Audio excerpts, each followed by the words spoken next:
I was home alone, until my neighbor made me feel otherwise. It was one of those quiet, late afternoons where the light slips through the blinds at just the wrong angle, making the dust in the air look like tiny floating stars. I had been sprawled across my couch, headphones on, pretending to work on some half-finished sketch when I heard a soft knock at the door. Not the usual thump of a delivery, but something lighter, almost hesitant. I wasn't expecting anyone. Not really. The apartment building is old, with narrow hallways that always smell faintly of cleaning detergent and coffee, and I had gotten used to being alone. So I paused, pen in hand, wondering if I should ignore it, but then the knock came again, a little firmer this time. Opening the door, I found her there. My neighbor, Lydia. She was leaning slightly against the doorframe, a half-smile playing on her lips, and she held a small, slightly crooked box of pastries in her hands. She's mid-40s, though she moves with the kind of ease that makes age irrelevant. Confident, measured, aware of the effect she has without needing to try. Her dark hair had a few strands caught in the sunlight, and her eyes, there's no subtle way to describe them. They see everything, without ever saying too much. "Hey," she said, voice low and casual, like she'd been walking through the world with a gentle curiosity that only she could carry. "I thought you might want some. I baked too many." I stepped aside, suddenly aware that my apartment felt smaller, somehow, with her standing there. The smell of cinnamon and sugar filled the space between us, and for a moment, we just looked at each other. I could feel the hairs on my forearm prickling, as if my body knew what my mind hadn't yet processed. "Thanks," I muttered, scratching the back of my neck, suddenly aware of how messy my hair had gotten and how stained my shirt was. I grabbed the box, trying not to let my fingers brush hers. She noticed, of course, because she didn't move, just let me fumble in silence. There was a pause, the kind that stretches longer than it should, and I wanted to say something.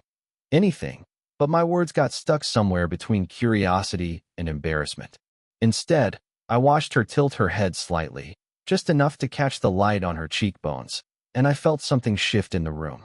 A tension so subtle I almost doubted it existed, yet it made my chest tighten for reasons I couldn't name. "You've got that light on too early," she said, nodding toward the desk lamp. "Working late?" Yeah, just sketches," I replied, trying not to sound like a stammering idiot. She smiled again, faintly, and nodded like she understood something I hadn't even said. It was easy, effortless, but somehow deliberate, as if she was testing the waters, letting me feel her presence without forcing it. Before she left, she rested her hand briefly on the edge of the counter, not touching me, but close enough that the warmth lingered after she pulled away. Then she was gone, and the hallway swallowed the sound of her heels. I sat back down, staring at the empty doorway, the box of pastries between us now, but somehow not enough to fill the quiet that remained. My heart hadn't raced in years, but just then, it felt like it might. I kept seeing the way her eyes had lingered, the slight lift of her brow, the way the sunlight had caught her hair. Details I knew I'd replay over and over. And I realized I couldn't stop thinking about that moment. The simple act of showing up, the quiet intensity in her gaze, the way she made my apartment, my quiet, solitary life, feel suddenly full. It was Saturday morning when I ran into Lydia again. This time at the little repair shop she'd mentioned months ago, the one tucked between a laundromat and a cafe. I hadn't planned on seeing her, but there she was, kneeling beside a battered bookshelf she'd insisted on fixing herself, the sleeves of her blouse rolled up just enough to reveal delicate forearms dusted with sawdust. "Hey," I said, trying to sound casual, though my voice came out a little too high. She glanced up, caught me mid-sigh, and for a fraction of a second, her usual calm cracked.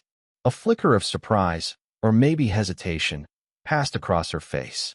Then she smiled, small, contained, and went back to her work. "Morning," she said, voice neutral, as if I was just another person passing by. I stepped closer, crouching beside her to offer help with one of the heavier shelves. She flinched slightly at my touch, not because she disliked it, but because she seemed unused to letting anyone in, even for something as mundane as lifting furniture. "You're careful," I said, trying to make conversation. Her fingers paused mid-screw, brushing against the wood, lingering for a beat longer than necessary. "I've had accidents," she muttered, eyes averted. A shadow passed over her face, subtle but unmistakable. Vulnerability. She hadn't volunteered it, but it was there, hovering in the curve of her jaw, in the tight line of her lips. I watched her hands as she worked, calloused at the edges but graceful in motion.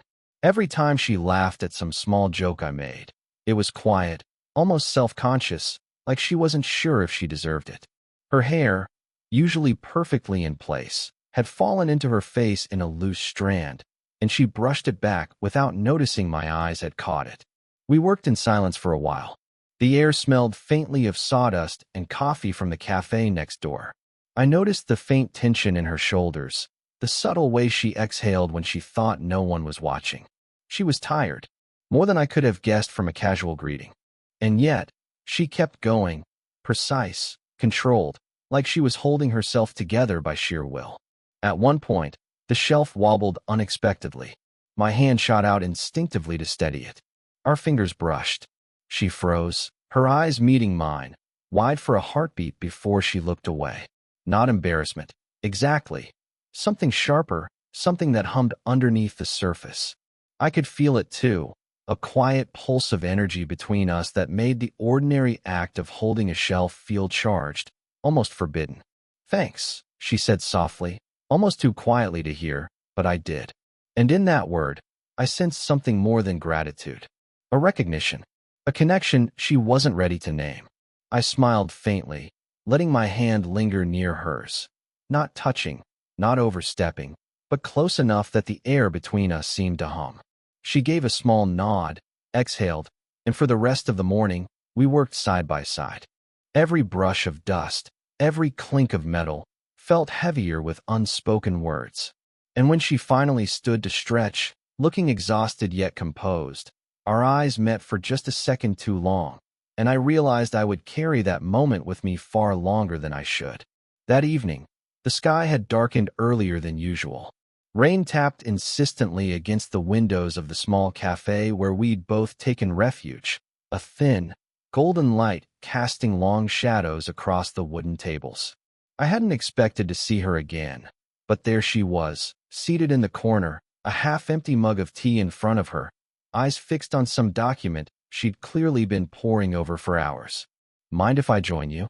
I asked, trying to sound casual, though my voice cracked just slightly. She glanced up, one eyebrow raised, then nodded, setting her papers aside with a small sigh. "Sure.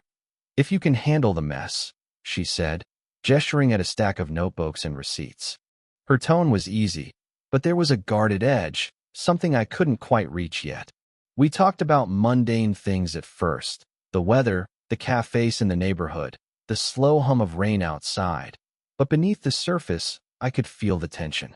Every time our knees brushed under the table, a spark ran up my spine. Every time she laughed, it was soft, almost apologetic, like she was aware of the effect she had and simultaneously trying to hide it. A sudden vibration startled us both. Her phone buzzed on the table. She picked it up, glanced at the screen, and her smile faltered. I saw it, a flash of something unreadable. Past. Obligation. Something she didn't want me to see. She set the phone down, fingers lingering on it, then took a slow sip of tea. I wanted to ask what it was, but something held me back. I didn't want to push. Not yet.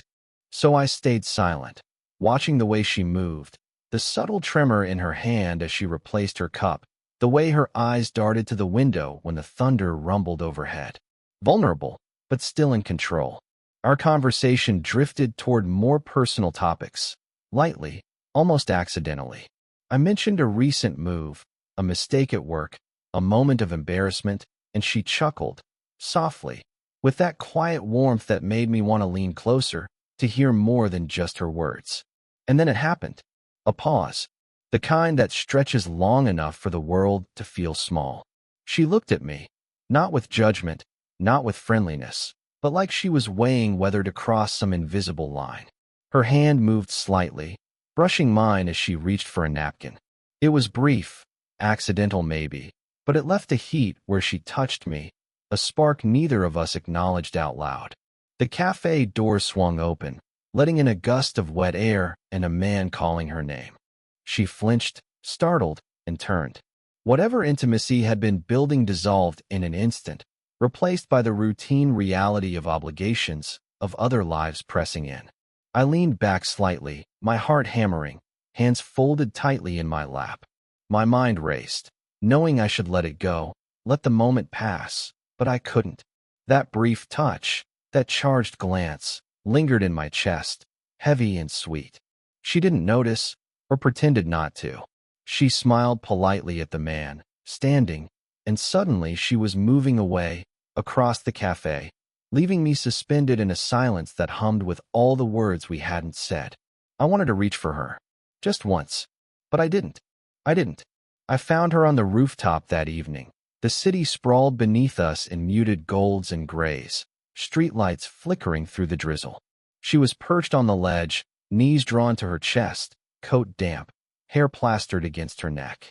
I hesitated, standing a few feet away, unsure if I had the right to intrude on this small, private world she'd carved out. "Hey," I said finally, voice low. No response. I shifted closer, careful. "Are you okay?" She didn't look at me, just rocked slightly back and forth, the quiet rhythm somehow louder than any words. I could hear the rain collecting on the ledge, the distant hum of traffic. Silence, thick and charged, stretched between us. I crouched down, close enough to see the tension in her shoulders, the tightness around her eyes, but still she wouldn't meet my gaze. "You don't have to talk," I said, almost whispering. "If you don't want to." Finally, she shifted her weight and let out a slow, shaky breath. "Do you ever," she started, voice brittle, "wonder what the hell we're doing?" Her eyes stayed fixed on the wet pavement below. "I mean this. Us. All of it. It's like we're circling something we're not ready to name, and she stopped. Her hands gripped the edge of her knees. I wanted to reach for her, to say something that would steady her, but I didn't. I let her words hang. Let her pause. "I don't want to hurt anyone," she finally admitted, voice cracking just slightly, almost more to herself than to me. "And I know you could be," she swallowed. I don't know what I'm saying." Her honesty was raw, fragile, like glass that might shatter if I breathed too hard. I sat beside her, careful not to close the space completely, just close enough to share the quiet. "I get it," I said softly, though even I didn't fully understand how much I did or didn't. For a while, neither of us spoke. Just the rhythm of rain, the distant cars, the city alive but muted. I watched the way she hugged herself, the way her lips pressed together, as if trying to hold back more than words could contain. Every small movement told me more than any confession could. Vulnerability, fear, restraint. Then she looked at me, eyes wide and unguarded. For a moment that felt suspended in time. I could see the weight she carried, the hesitation in her pulse, the way her chest rose and fell in uneven waves. I can't," she whispered finally, voice trembling. "I can't do this the way I want to." And just like that, the space between us became unbridgeable. Not because of anger or blame, but because she had exposed a fissure we could no longer ignore. I stayed quiet, my chest tight, hands resting on my knees, knowing that silence had spoken louder than any touch could. She stood then, coat clinging to her, eyes cast downward. And as she turned to leave, the vulnerability lingered in the air, thick and bitter. I wanted to call her back. I wanted to fix it, name it, erase the tension. But I didn't. All I could do was watch her go, and feel the ache settle in my chest. It started with a message, simple, almost accidental. I was tidying up my desk when her name popped up on my phone. "I found something," it read. No explanation. I hesitated, thumb hovering, and then opened it. A photo. It was old, faded at the edges, a younger version of her, smiling in a park with someone I didn't recognize at first. Then I noticed the way she held his hand, the tilt of her head, the warmth in her eyes. And in a corner, scrawled in childish ink, was a date. Years ago. Too long ago to matter, and yet somehow it did. I didn't call. I didn't respond immediately. Instead, I sat there, feeling the weight of history settle between us like dust in sunlight. She arrived moments later, carrying a small, battered box. Her eyes met mine, and for a moment, the air between us thickened with unspoken understanding. I didn't know how to tell you, she said quietly, voice low, almost shaky. That he's gone. That it's been hard. I didn't think anyone would understand. She set the box on my desk, opened it, and revealed a collection of letters, postcards, and photographs, evidence of a past I hadn't known she carried. I glanced at them, feeling a strange tenderness, the kind that doesn't announce itself with fireworks but lingers quietly.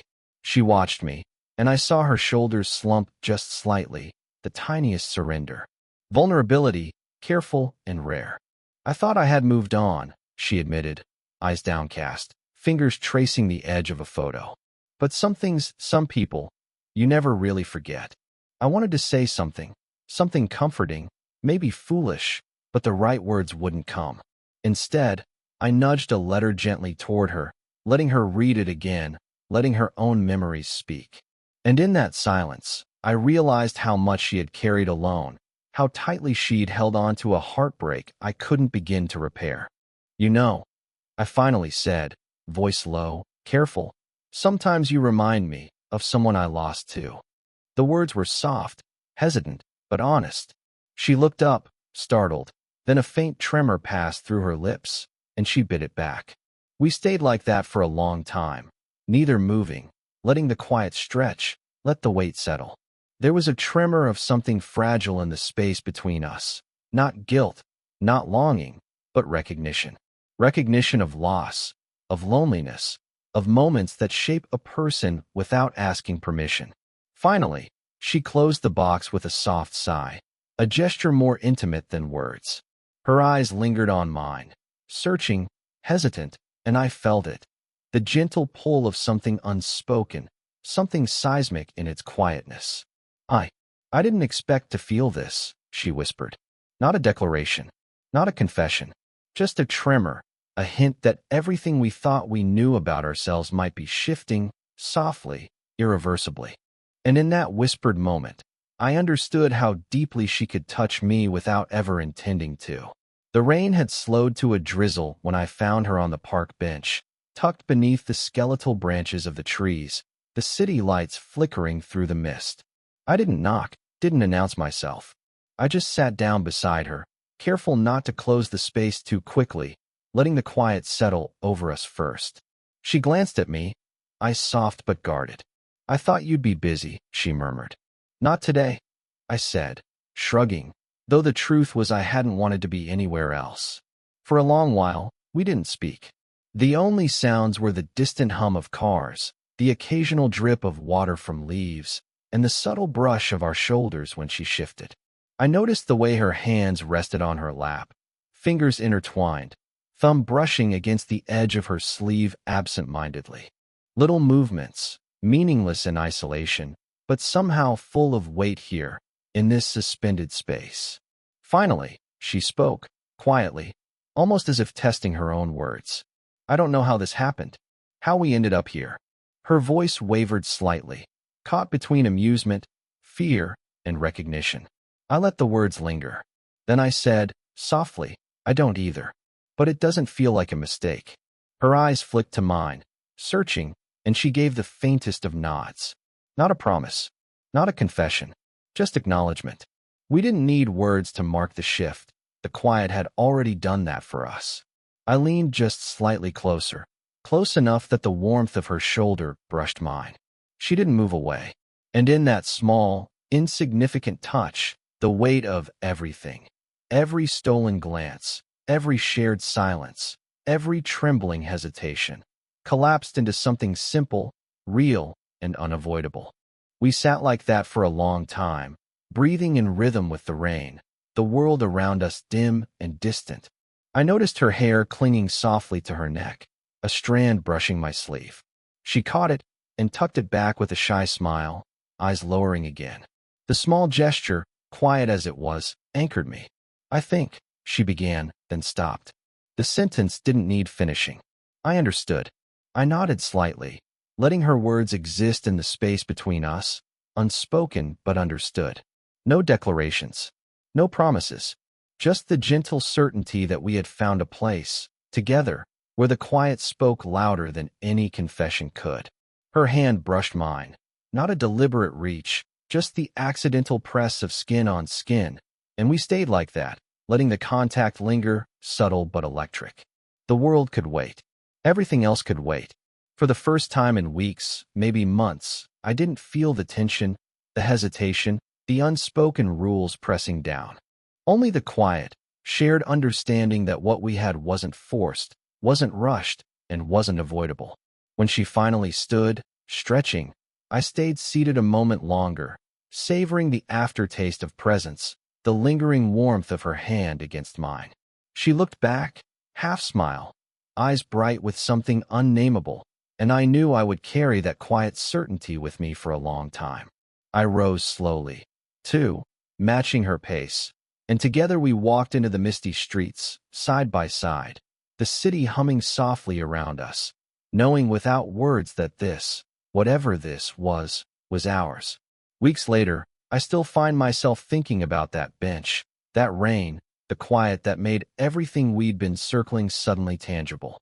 It's strange how one small, shared space can change the way you move through the world. I catch myself noticing things I never did before. The way the sunlight glints on a wet street. How the smallest act of kindness can ripple quietly through a day. How silence, when shared, can speak louder than words. That's what she taught me. Not with lectures or explanations, but with presence, with subtle honesty. And her, I think, has changed too. I've seen her laugh without hesitation, let her shoulders relax in company without the armor she once wore, trust herself to be seen without reservation. I like to imagine she notices it too, that the pull of everyday life can be softened when someone finally mirrors your unspoken truths back to you. Our connection didn't arrive with fireworks, declarations, or grand gestures. It arrived in small, deliberate movements, a brush of a hand, a shared look, a moment of understanding where words faltered. It arrived in patience, in the unhurried unfolding of two flawed people learning to trust their instincts and their hearts. Sometimes I catch myself reaching for my phone, only to realize I don't need to text her. I don't need reminders. The memory of her presence, the warmth of her hand against mine, carries through the mundane rhythms of life like a quiet pulse. And I've learned something subtle but profound. Love doesn't always demand a stage, a confession, or an audience. Sometimes it exists in the simple act of being, quietly acknowledged and mutually held. I think back to the first time she appeared at my door with that crooked box of pastries. Who would have thought that small, hesitant knock would lead to all of this? A gentle pull, a near touch, a shared silence. Threads weaving into something neither of us expected but both of us needed. I still stumble over her name in my head sometimes, heart racing at old, familiar sparks, but now it's softer. Familiar, yes, but grounded. No longer dangerous, only real. And maybe that's the lesson I carry most. The way love grows doesn't have to be rushed or perfect. It grows quietly, insistently, in pauses, in glances, in the small acts that make another person feel truly seen. So here I am, months later, watching the rain streak the window of my apartment, a faint smile tugging at my lips, thinking of her somewhere out there, maybe noticing the same drizzle, maybe smiling at some minor coincidence, and I feel full. Not because life is perfect, not because our story is flawless, but because it is ours, and it was earned in silence, honesty, and patience. And if you've ever felt a quiet pull towards someone, a presence that lingers long after they leave the room, maybe you know exactly what I mean.